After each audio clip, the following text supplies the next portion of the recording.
Olá pessoal, com todos os conceitos e definições que nós já vimos até agora para os diversos outros modelos, né, de trocadores de calor, vocês vão ver que essa base conceitual, né, que estrutura o método de projeto e dimensionamento é praticamente a mesma, necessitando-se apenas de algumas adaptações de modelo para modelo de trocador. Ok? Então, uma das adaptações que nós vimos, né, no caso dos trocadores casco e tubos, foi a utilização do fator de correção Ft para a média das diferenças de temperatura. Nós já vimos como calcular esse Ft através de gráficos ou correlação, ou equações, certo? Vamos ver aqui outras adaptações necessárias, especificamente o cálculo, né, dos coeficientes de transferência de calor. Nós temos duas abordagens atualmente viáveis, né, mas não tão viáveis em termos práticos, que é primeiramente o cálculo, né, fluidodinâmico, usando um simulador de processo que resolve a equação da energia e a equação de Navier-Stokes, né, para transferência de momentum. Em termos de projeto, como nós fazemos muitas tentativas, muitas configurações para se bater o martelo e chegar no dimensionamento final, esse cálculo rigoroso, né, numérico, ele ainda é muito demorado para ser utilizado na prática.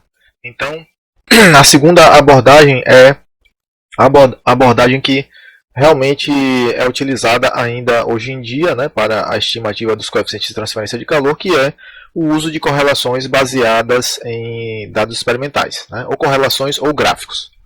Outra adaptação necessária é o cálculo, né, do fator de atrito, porque o escoamento no trocador casco e tubos, do lado do casco, é muito diferente dos trocadores, né, dos vários tipos de grampo, aletado ou não. Então, nesse caso, a correlação de fator de atrito terá que ser, correlação ou gráfico, né, do fator de atrito terá que ser distinta, né, para os trocadores casco e tubos, devido à existência das chicanas. O diâmetro equivalente do casco será também próprio, adaptado, né, para o cálculo, e a seção transversal do escoamento do lado do casco também. Enfim, finalmente o método, né, para a estimativa da queda de pressão terá alguma modificação, também baseada aqui no diâmetro equivalente do casco, por exemplo, né, e na seção transversal do escoamento. Vamos ver essas modificações aqui, que tornam o método de projeto de dimensionamento, né, e análise aplicável a trocadores de casco e tubos. Começando pela transferência de calor. O coeficiente de transferência de calor do lado dos tubos, tá, não vai mudar nada. O fluido do lado dos tubos, a corrente interna, né, de fluido, não vai sofrer qualquer alteração no cálculo do H. As correlações serão as que nós temos usado até o momento, né, Seideley-Tate, Petukov, Mielinski, etc. Ok? Do casco, sim, né? Há bastante mudança no padrão de escoamento. A fluidodinâmica é bem mais complicada do que o escoamento em um tubo, né? no interior de um tubo, o escoamento fechado em um tubo. Por quê? Porque existem as chicanas. E com a instalação dessas chicanas, né, que funcionam como defletores de escoamento, elas mudam a direção do fluido e esse fluido, né, escoa cruzando o feixe de tubos. Mas tem um problema, né? Que esse cruzamento não é um simples cruzamento de feixe, ou seja, um escoamento transversal num ângulo de 90 graus. Devido à passagem, né, na janela da chicana, o fluido ele vai ter diversos ângulos em relação aos tubos, né? Isso complica ainda mais, porque correlações desenvolvidas, né, a partir de dados experimentais apenas para fluxo totalmente cruzado, ou seja, 90 graus com os tubos, não são exatamente adequadas para um trocador casco e tubos, devido a essa variação de ângulo.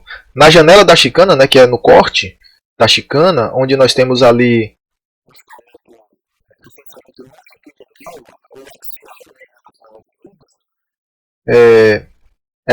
esse padrão de escoamento é bem diferente do fluido, né, passando entre as chicanas, onde, principalmente no plano central, o escoamento tende a ter um ângulo de ataque de 90 graus em relação aos tubos.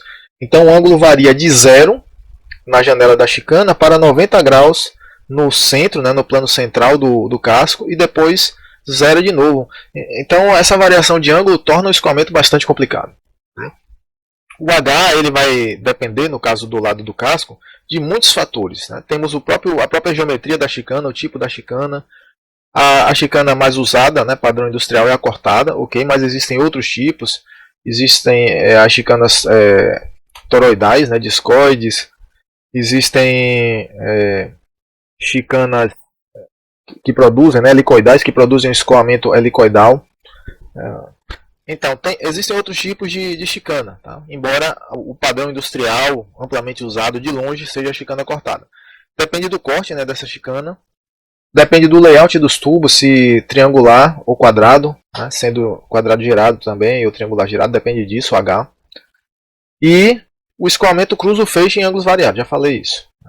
O ângulo na passagem da janela da chicana é diferente do escoamento cruzando, né, a passagem, né, entre duas chicanas.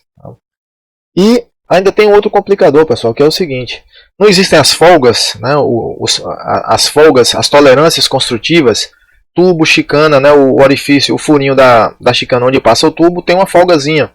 Existe também a folga chicana-casco, que ocorre que a chicana não fica rente, né, exatamente rente ao casco, tem uma passagem. Todas essas folgas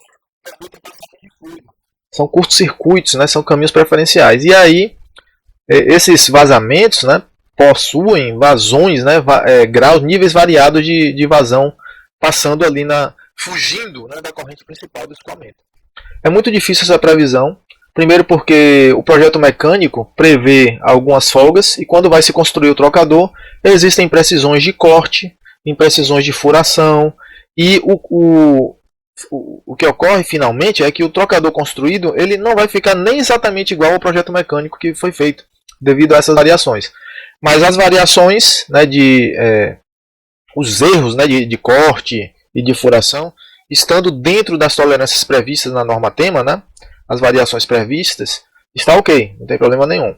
Mas a gente que está dimensionando, fazendo o projeto térmico, tem que estar ciente que vão existir essas variações, né, decorrentes das imperfeições construtivas. Certo? Bom, então tudo isso aqui complica o cálculo do H do lado do casco, né, um H externo. E nós temos alguns métodos para a determinação desse H. Podemos usar gráficos, que são cartas gráficas, ou correlações empíricas. Né? A solução computacional, através de simuladores de processo, ainda está mais no âmbito da pesquisa. Né? É muito demorada para se usar no projeto industrial mesmo, né? na rotina diária de uma consultoria ou de uma planta industrial.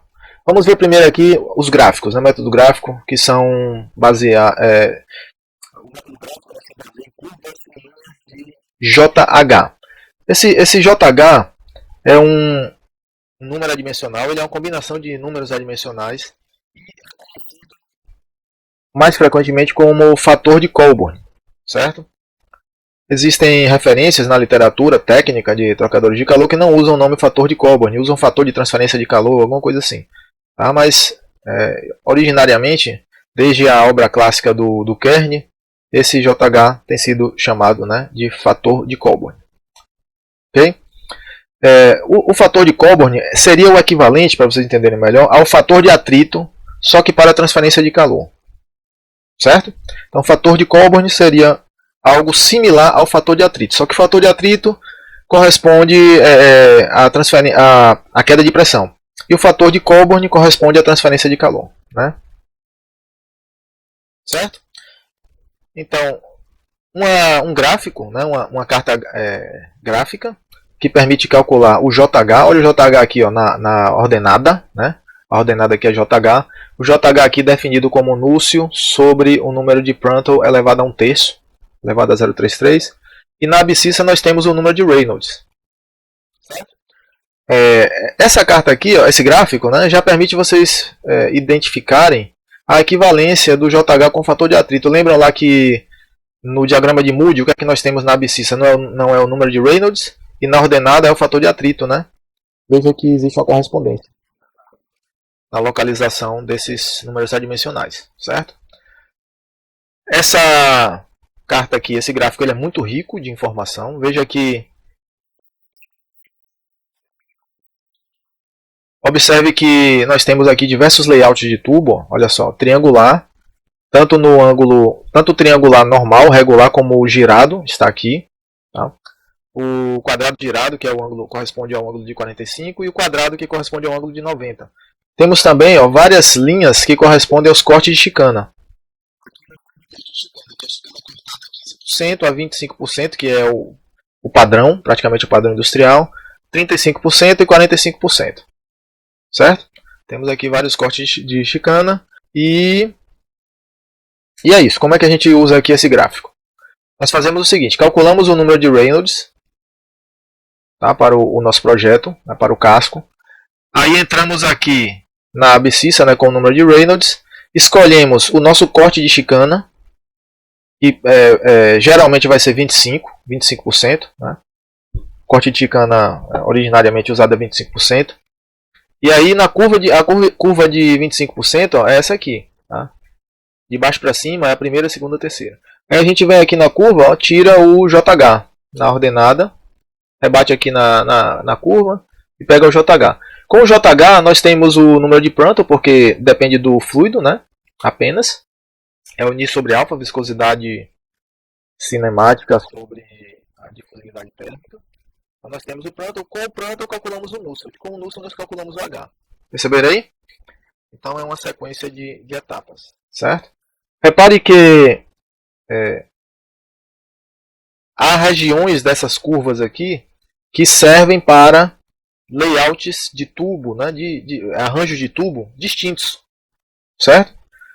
Nessa região mais inferior aqui, nós temos o valor do JH que serve para qualquer layout de tubo, qualquer arranjo de tubo, triangular, girado ou não, e quadrado, girado ou não.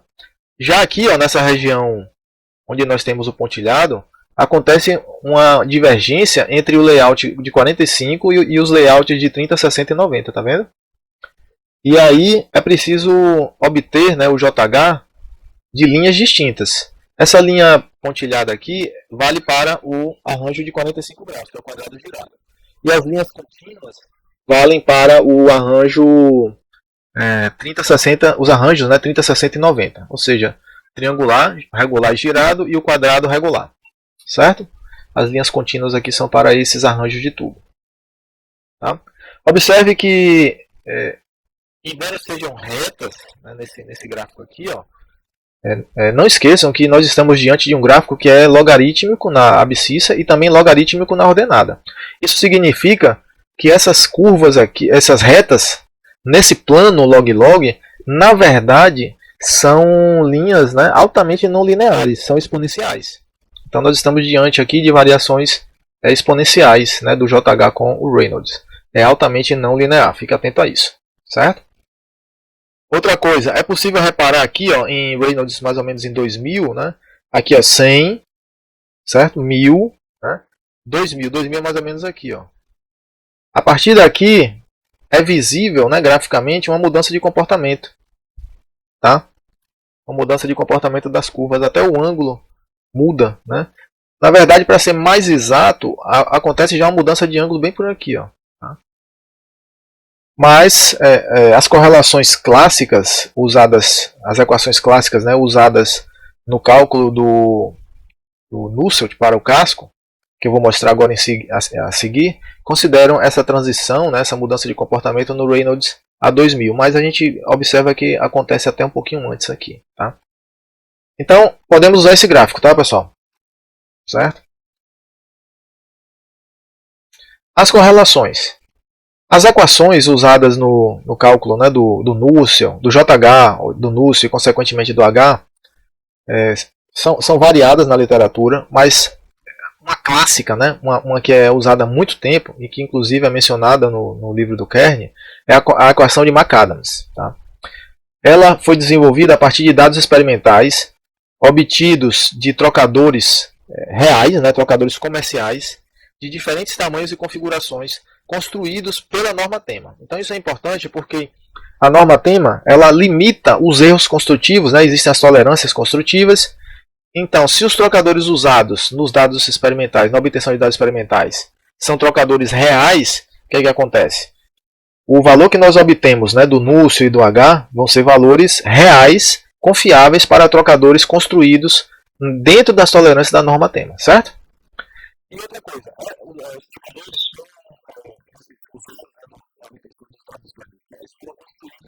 com corte de 25% na chicana, né, na chicana segmentada. Então isso aqui é importante porque essas equações que eu vou mostrar agora servem apenas, exclusivamente para corte de chicana de 25%. Então se a gente projetar um trocador e der um excesso de pressão no casco, por exemplo, e um dos parâmetros que eu for manipular para reduzir essa queda de pressão, um dos parâmetros, né, que eu posso manipular é cortar a chicana um pouquinho mais. Porque quanto menor o corte da chicana, maior a queda de pressão no casco. Okay? Por quê? A razão é muito simples, porque reduzindo o corte da chicana, o fluido tem que passar numa janela de chicana mais apertadinha, né, numa seção de escoamento menor. Isso aumenta a velocidade, e aumenta a turbulência e aumenta a perda de carga. Então abrir, né, o corte da chicana reduz a perda de carga. Digamos que eu resolva fazer projetar com um corte de 35% para tentar reduzir a perda de carga. Aí eu já não vou poder usar essas correlações, tá? Eu vou ter que usar ou aquela carta gráfica, né, anterior, essa aqui, porque aqui nós temos corte de 15, 25, 35 e 45, ou posso usar as correlações as equações que eu vou mostrar depois dessa, certo? Então são correlações empíricas essa aqui, tá? E pode ser utilizada com água, soluções, né, aquosas, hidrocarbonetos, gases, ou seja, compostos orgânicos, ou seja, praticamente com todo tipo de fluido, né? E essas correlações elas são seguras.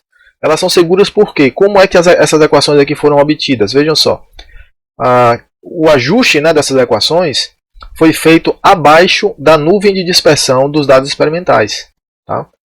Então, os dados experimentais plotados no gráfico, eles apresentam um certo espalhamento e o ajuste foi feito de 0 a 20% abaixo dos dados experimentais originais.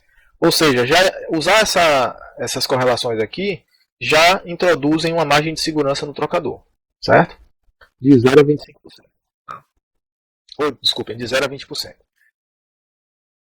Se a gente calcular o Reynolds e der abaixo de 2000, né, que pode ser considerado, vamos botar entre aspas aí, um Reynolds laminar, no caso do fluxo cruzado, o Reynolds laminar ele não é bem caracterizado devido à formação da esteira de fluidodinâmica atrás do tubo, né? Então, no fluxo cruzado, as linhas de corrente se embaralham muito rapidamente, né? Mesmo a Reynolds baixos. Mas enfim, considerando que existe uma transição de regime até de 2000 para adiante, né? Até 2000 é um regime e de 2000 para adiante é outro regime, essa equação aqui ajusta esse escoamento em regime laminar, vamos dizer assim, colocando laminar entre aspas, tá? E se o escoamento for mais veloz, o regime turbulento de 2000 até 1 milhão pode ser predito, né, o Nusselt, usando essa correlação aqui, certo? Então, as duas correlações podem ser usadas aí de acordo com o regime de escoamento. Essas correlações, né, eu já falei, servem para gases líquidos, né, exceto líquidos metálicos, porque fica total, o número de Prandtl é muito baixo no caso dos metais e essas correlações dão resultados bastante incorretos, tá? Desviam bastante da realidade. As faixas são as faixas que eu acabei de mencionar, né? Aqui laminar, aqui turbulento.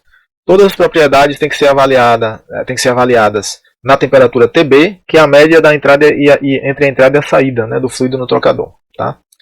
T entrada mais T saída sobre 2. Vale para tubo liso e rugoso externamente. Considera-se, né, que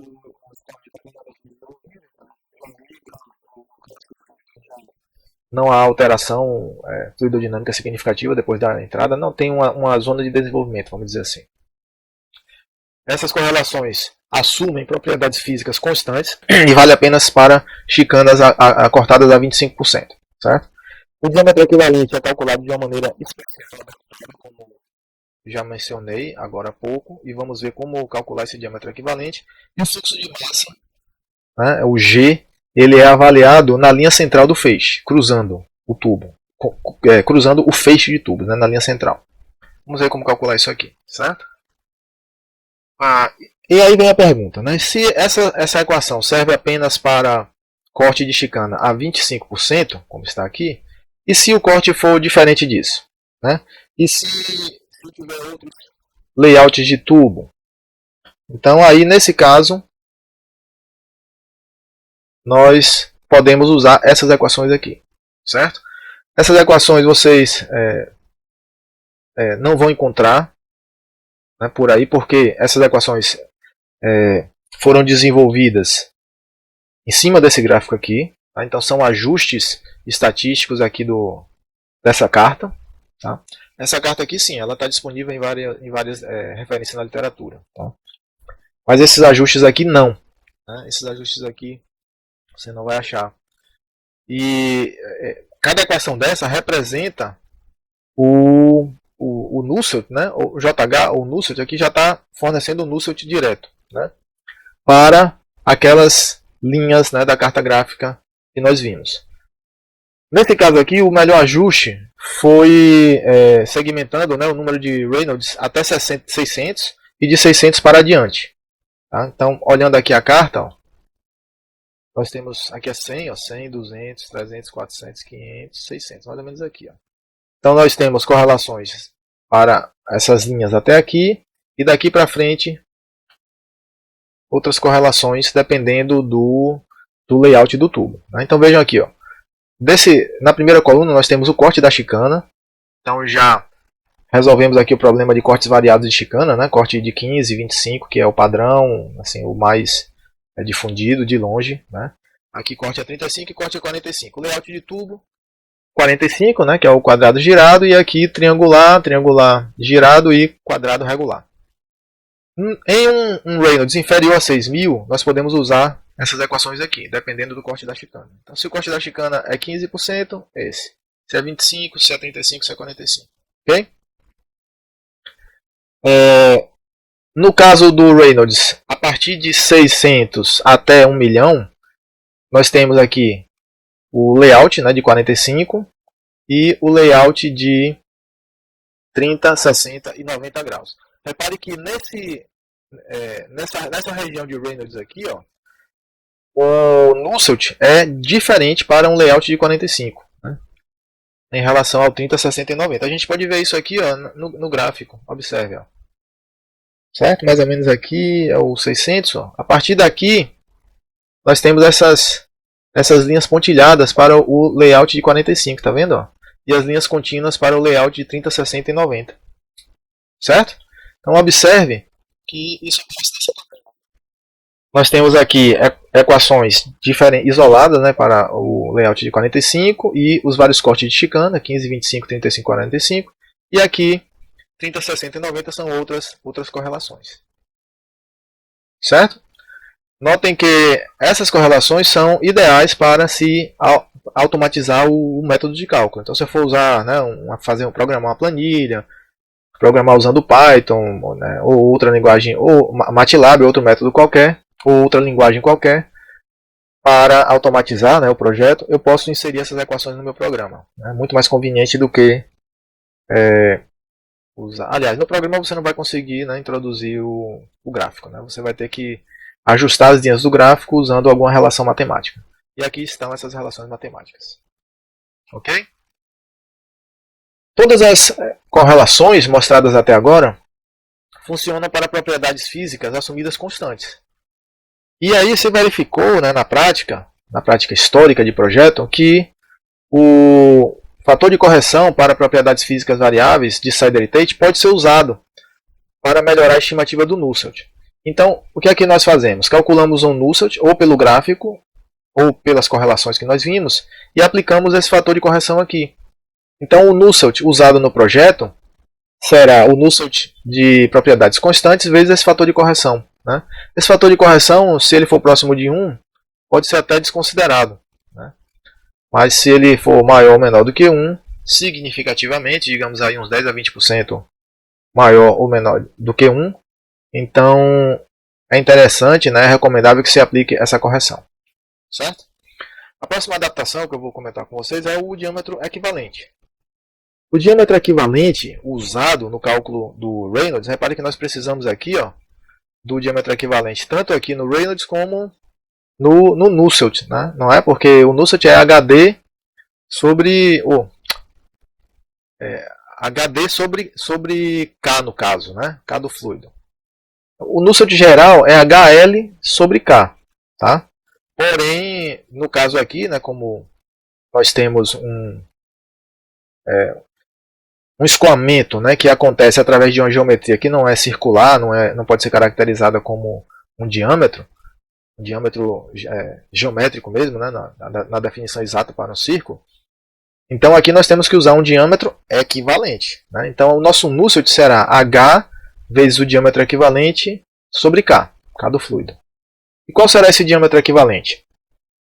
Bom, o diâmetro equivalente ele será calculado, né, de uma maneira axial com relação ao feixe de tubos, né, axial ou longitudinal, né, tanto para os passos quadrado, quadrado girado, triângulo e triângulo girado, certo? E esse diâmetro equivalente será baseado na definição de diâmetro hidráulico, que nós já vimos, né, 4 vezes o raio hidráulico. E o raio hidráulico é a seção de escoamento dividido pelo perímetro molhado, certo? Então, o diâmetro hidráulico, ou o diâmetro equivalente, né, que vai ser o nosso diâmetro equivalente, usado naquelas correlações e no gráfico de Nusselt, ou JH, né, Nusselt e JH, o que é que acontece? Esse diâmetro equivalente vai ser baseado no escoamento como se fosse ao longo dos tubos, né? Quer dizer, axial em relação aos tubos do feixe, certo? Então, dessa maneira, é possível, né, obter um valor numérico diferente para o layout, né, o arranjo quadrado e o arranjo triangular. É uma definição bem apropriada, né, bem inteligente até, nesse aspecto, porque permite diferenciar os tipos de layout ou de arranjo de tubo. Se o diâmetro hidráulico fosse calculado cruzando o feixe, essa distinção não seria possível. Afinal de contas, o Czinho aqui, ó, é o mesmo para um passo triangular e um passo quadrado, né? Um arranjo quadrado e um arranjo triangular. Ok? Enfim, qual será a seção de escoamento que nós vamos usar no cálculo aqui do diâmetro equivalente? Será essa areazinha colorida aqui do quadrado, certo? Essa areazinha aqui colorida, ó, tirando os setores do círculo aqui. E isso no arranjo quadrado. E no arranjo triangular será esse triângulozinho aqui, ó, colorido. Certo? Removendo aqui, é um triângulo, removendo esses setores de círculo de cada tubo, né? O setor correspondendo ao ângulo de 60 graus. Qual será o perímetro molhado? O perímetro molhado será o comprimento dessa linhazinha aqui, ó. Desse círculo, né? Um quarto desse círculo, mais um quarto desse. Mais um quarto desse, mais um quarto desse, que dá um círculo inteiro. E aqui, ó, esse comprimento, esse pedacinho aqui, né? Desse arco do círculo, né? Do tubo. Pois bem, então usando, né, essa representação aqui e fazendo os cálculos geométricos no layout quadrado, tanto girado ou regular, 45 ou 90, nós temos o diâmetro equivalente calculado dessa maneira aqui. Isso aqui é uma geometria simples, tá, pessoal? Vocês podem comprovar essa fórmula aqui facilmente.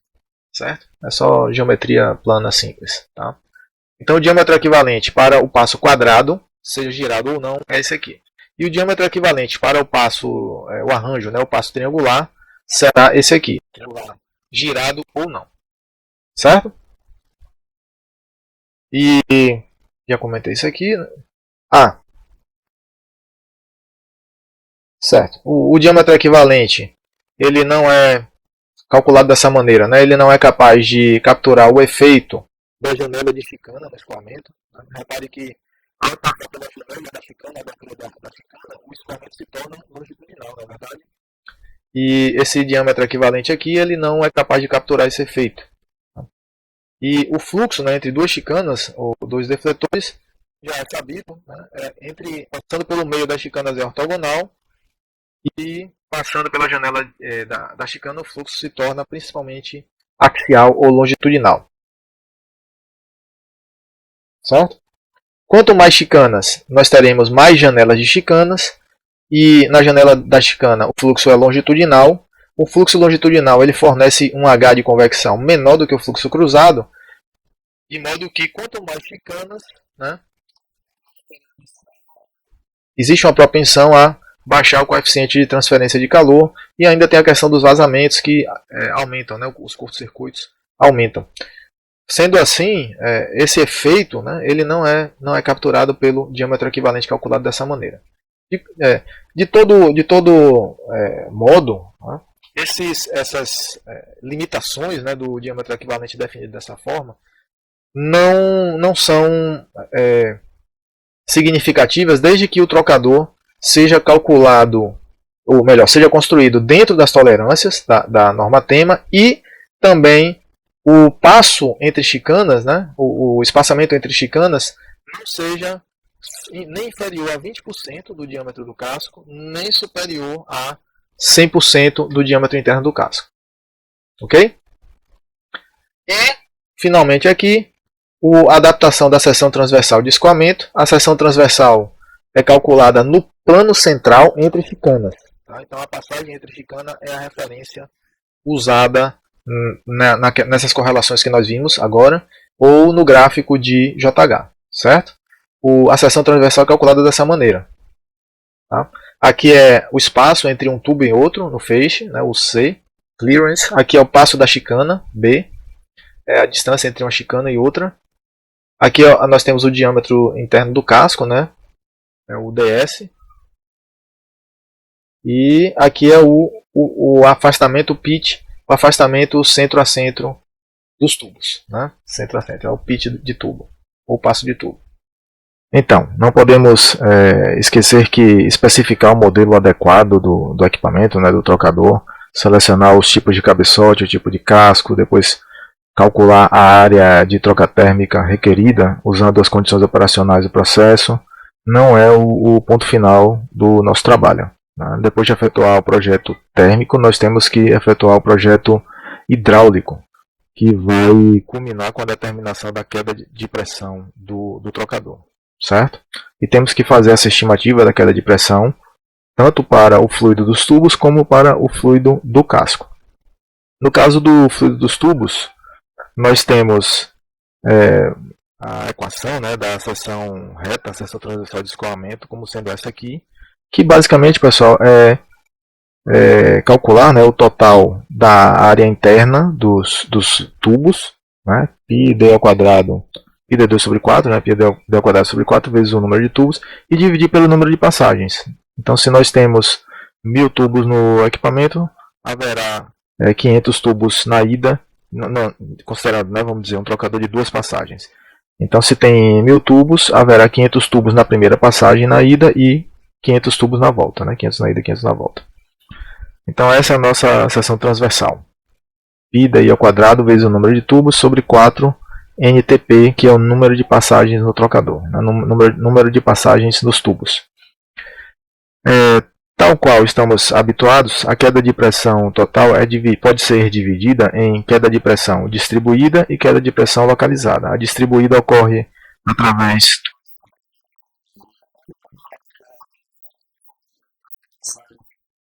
A queda de pressão distribuída pode ser calculada por essa equação de Darcy-Weisbach modificada, considerando aqui o comprimento do feixe, né, do feixe de tubos, e aqui o número de passagens nos tubos do trocador.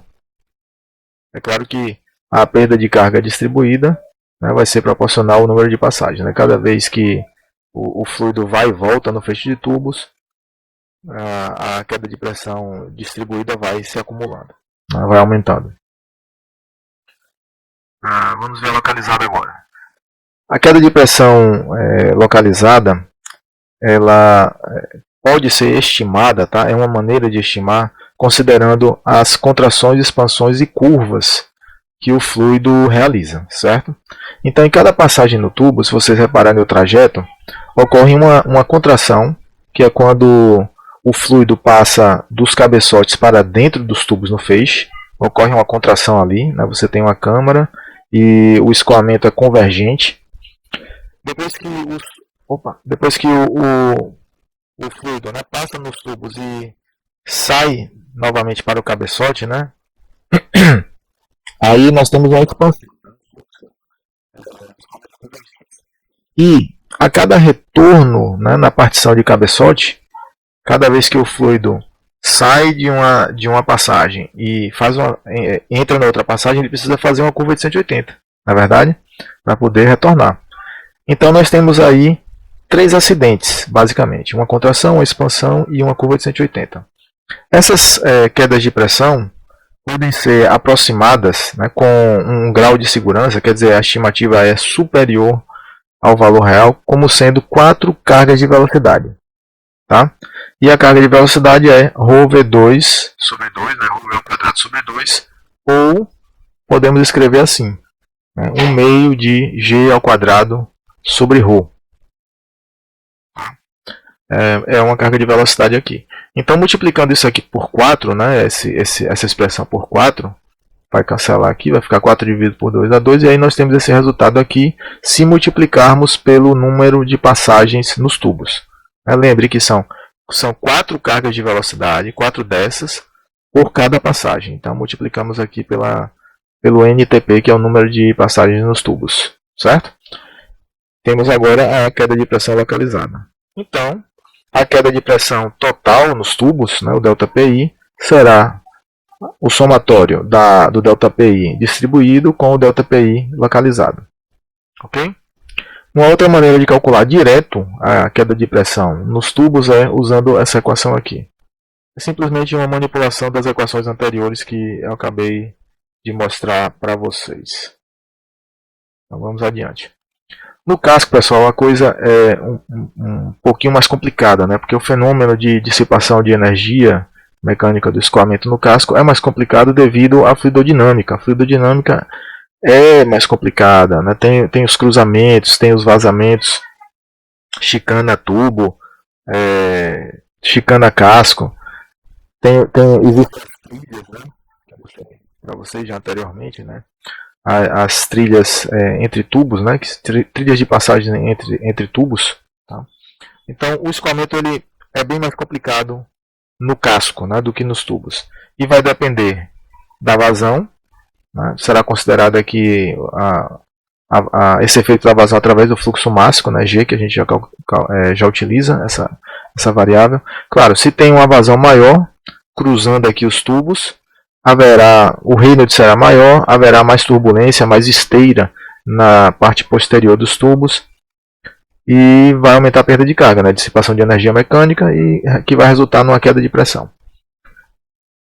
Vai depender do diâmetro do feixe de tubos, claro. Se nós temos aqui o feixe, se esse feixe for maior, o fluido, né, terá que cruzar uma distância maior de tubos, ou seja, passando aqui pelos entremeios dos tubos numa distância maior. E depois o fluido passa na janela da chicana e retorna e cruza de novo. Então, quanto maior for o diâmetro, né, do feixe de tubos, que está relacionado ao diâmetro do casco, né, maior será a perda de carga. E o número de cruzamentos também influencia a perda de carga no casco. Por quê? Se o fluido cruzar mais vezes, né, vai e volta entre uma janela de chicana e outra, ele perderá mais energia mecânica que será refletida na queda de pressão do escoamento. Certo? Então a dissipação de energia será maior tanto quanto o número de cruzamentos no feixe. Né? É proporcional. E assim, como equacionar esses efeitos? Podemos fazer da seguinte maneira. O número de chicanas pode ser calculado facilmente através dessa expressão aqui. L sobre B. L é o comprimento do feixe, né? Ou o comprimento do casco. O B é o passo da chicana menos 1. Certo? Então, fazendo esse cálculo aqui, nós temos o número de chicanas no equipamento. O número de seções de chicana, que é a seção de chicana que nós vamos chamar, é o espaço entre uma chicana e outra, ok? Então, o espaço entre uma chicana e outra, aquele espaço ali é por onde o fluido vai passar. Então, o número de seções de chicana é calculado somente tirando esse menos 1 aqui. Será L sobre B. Você pode ver que, digamos, se o passo de chicana é metade do casco, né? L. Nós vamos ter duas passagens, duas seções de chicana, que vai corresponder a uma chicana apenas, certo? Então se o B aqui ó, for L sobre 2, é só você substituir aqui e você vai ver que o NBS será 2. Muito bem.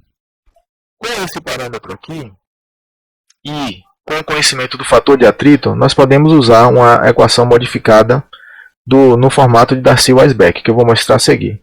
Mas é importante falar do fator de atrito para o casco, que não é um fator de atrito costumeiro, que a gente usa o fator de atrito de Fan, de Darcy. É um fator de atrito próprio para o casco. Tá? É um fator de atrito especial para o casco. E foi através de experimentos com trocadores reais, trocadores comerciais, foram levantados dados experimentais. E com esses dados, pode-se ou plotar um gráfico. Há gráficos, né, de fator de atrito para o casco disponíveis aí na literatura técnica, ou ajustar uma correlação. Essa correlação aqui é bastante difundida, bastante usada, e funciona, né, ela se aplica a chicanas com 25% de corte, tá? Chicanas cortadas a 1/4. Ok? Essa correlação pode ser usada tanto para gases ou líquidos, fluidos em geral, soluções, etc., e vale para um número de Reynolds calculado com o diâmetro equivalente, que eu já mostrei para vocês na lição passada ou antepassada. E o número de Reynolds tem que ser superior a 400. Então, escoamentos muito lentos não devem ser calculados com essa correlação, certo? Escoamentos muito viscosos, muito lentos, não poderão ser calculados. Tá, com essa correlação. Precisamos usar outro meio, outras correlações ou gráficos. As propriedades usadas na determinação as propriedades físicas, né, usadas na determinação do Reynolds e do Nusselt, etc., são avaliadas na temperatura média do escoamento. Então é temperatura de entrada mais temperatura de saída sobre 2. E essa correlação vale para propriedades físicas constantes. Mas e se a variação de propriedades físicas entre a entrada e a saída do trocador, quer dizer, um trocador com ΔT de entrada e saída grande, influenciar o resultado, né, do fator, influenciar o fator de atrito, porque influencia. Aí, pessoal, nós podemos usar, se verificou, né, que o fator de atrito pode ser corrigido usando aquele fator de correção de Sider-Tate, certo? Só que o inverso dele, né, porque a correção para o fator de atrito é o inverso do efeito é inverso ao que ocorre com o número de Nusselt, né? O fator de atrito ele é influenciado pela variação de propriedades físicas de modo inverso ao que ocorre com o número de Nusselt. E aí, usando esse fator de correção aqui, ó, o novo fator de atrito ele pode ser obtido simplesmente multiplicando o fator de atrito de propriedades físicas constantes com o fator de correção para a viscosidade, que é o φFO aqui. Ok? Então agora vamos ver outras configurações, né, de chicana. Porque a chicana cortada a 25%, ok, é o padrão, né, é a mais frequentemente utilizada. Porém, se nós necessitarmos manipular no nosso projeto o corte da chicana para reduzir a queda de pressão no casco, por exemplo, talvez seja necessário usar um corte de chicana maior, de 35% ou até de 45% no trocador, né? E também, se nós precisarmos aumentar o coeficiente de convecção, né, do lado do casco, aumentar o núcleo do lado do casco, pode ser interessante reduzir o corte da chicana, né, para 15%.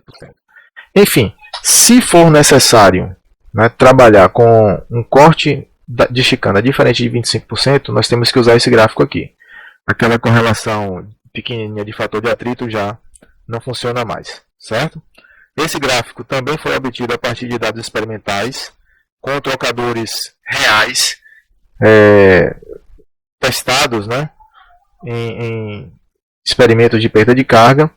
E esses trocadores reais foram construídos com as tolerâncias da norma tema. Então nós temos um grau de realismo, né, bem grande aqui nesse gráfico. E também as curvas são conservativas. Okay?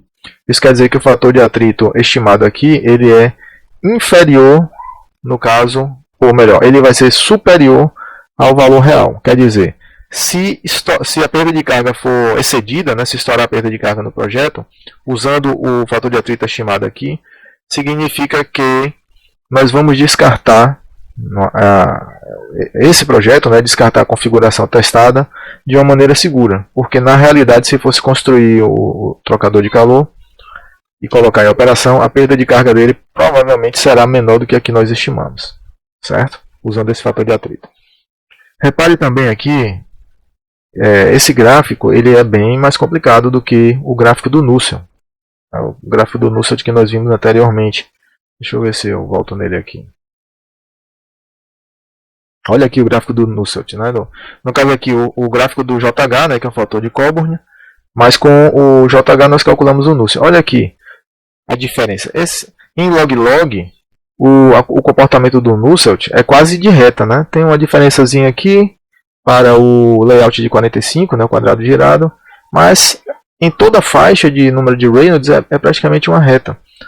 Se nós voltarmos aqui, ó, para o fator de atrito, você vai ver que mesmo no plano log-log, existe uma curvatura bem acentuada aqui, né, nessa região.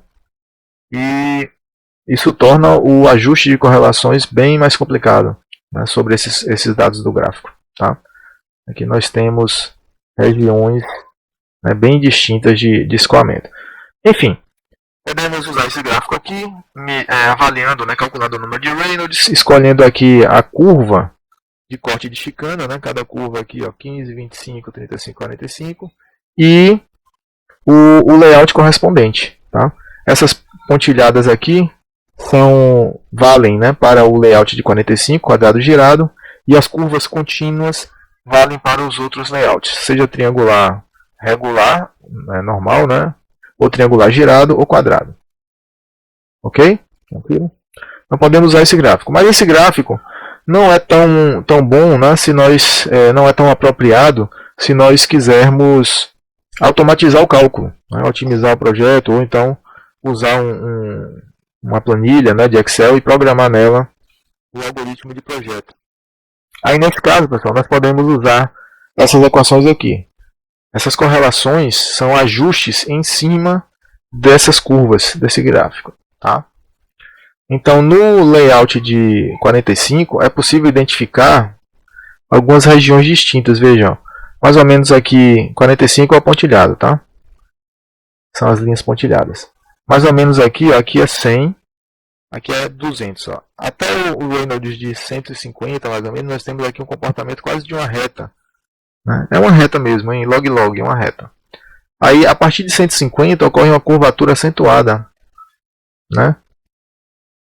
E a partir daqui, né, 10.000 ou até um pouco antes, eu posso considerar, nós temos um comportamento de reta.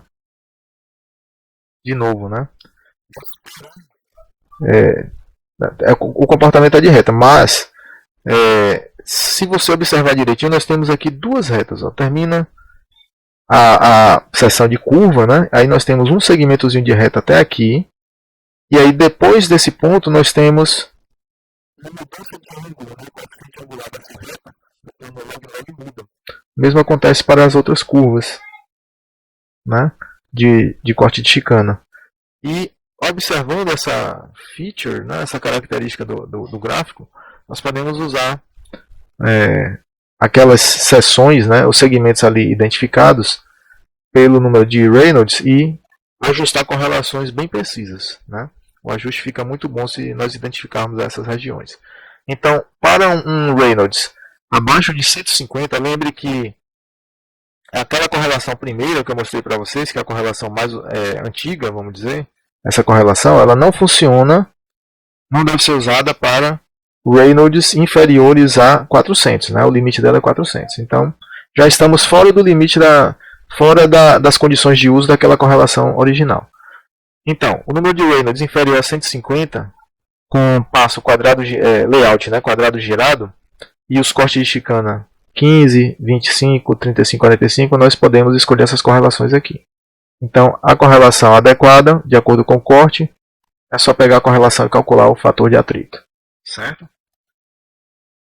Acima de 150 até 1500, essa região é a região mais complicada do gráfico. Né? Mesmo no plano log-log, o fator de atrito faz uma curva bem acentuada aqui. Uma curva é altamente não linear. Né? Mesmo no log-log. Então quer dizer que no plano linear, aí é que vai ser... ou seja, se aqui não fosse log, né, nos eixos, na abscissa na ordenada, se fossem escalas lineares, essa curva aqui seria acentuadíssima.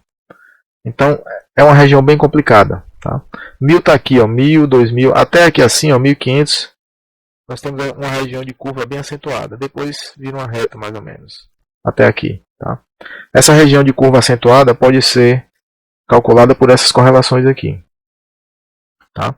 Então é só ver o corte de chicana adequado. Se o número de Reynolds cair nessa faixa, veja que é uma hipérbole vezes exponencial de um log ao quadrado, né, o ajuste. Acima de 1500 até 15000, que é mais ou menos, né, 1500, vamos ver, 1000 está aqui, 2000, 1500 aqui, ó. 15000, aqui é 10.000, 15.000 vai ser por aqui assim, ó. 10.000, 20.000, 15.000, certo? Então até aqui, ó, nós temos um segmentozinho de reta, mais ou menos, tá? Que uma reta no log-log, no plano log-log é uma hipérbole, como nós temos aqui, ó. Hipérboles ajustando esse trecho, tá? E acima de 15.000 até 1 milhão, ocorre uma outra reta, só que com coeficiente angular diferente. Tá? Acima de 15.000 até o final do gráfico, da escala, né? Nós temos outra reta, mas com um coeficiente angular diferente. A fluidodinâmica para o fator de atrito é realmente complicada. Tá?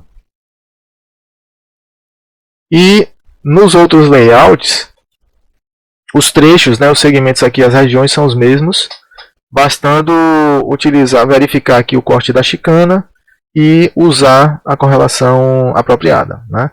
Então, se o layout de tubo for 30 graus, né, que é o triangular, 60 graus, o triangular girado, ou quadrado, que é 90 graus, nós verificamos o corte da chicana e escolhemos aqui a correlação. A faixa de 150 a 1500 também tem o problema lá da curvatura acentuada. Né? Então a correlação é mais complexa. E de 1500 até 1 milhão, nós temos, né, no plano log-log uma reta e no plano linear essa hipérbole aqui. Tá? Repare que o layout, né, de 30, 60 e 90 ele é mais simples. Ele tem, né, menos regiões aqui do que o layout de 45. Você pode ver que a reta no layout 30, 60, 90, né, nos layouts começa aqui aproximadamente, né? Começa já aqui, ó. E daqui para diante é uma reta. Né? Já no de 45 não. 45 são duas retas, né? Dois segmentos de reta. Essa daqui até aqui e daqui para diante. Ok? Bom, tendo o fator de atrito, pessoal, nós podemos usar uma equação modificada, né, de Darcy-Weisbach, que é essa aqui. E aí nós calculamos a queda de pressão no lado do casco, né, para o fluido do casco. 2 vezes o fator de atrito do casco, FO, vezes o diâmetro do feixe, que está sendo estimado aqui pelo diâmetro do casco, que é o DS. A diferença que existe está sendo desconsiderada. Essa aproximação é conservativa porque a gente está usando um diâmetro efetivo que é maior até do que o diâmetro do feixe. Então, é uma aproximação segura, né, porque vai nos levar a descartar o projeto prematuramente, né, de maneira segura. NBS é o número de seções de chicana. Já vimos como calcular. Fluxo mássico, né, G ao quadrado. Esse diâmetro aqui é o diâmetro equivalente, o mesmo diâmetro equivalente que foi definido, né, anteriormente. E aqui é a massa específica, né, a densidade do fluido. Veja que o fator de atrito ele estimado, né, por essas correlações ou pelo gráfico, ele é para propriedades constantes, mas podemos também aplicar o mesmo fator de correção de Sider-Tate, né, o inverso do fator de correção de Sider-Tate, para o casco. Funciona também, certo? Melhora a qualidade do resultado.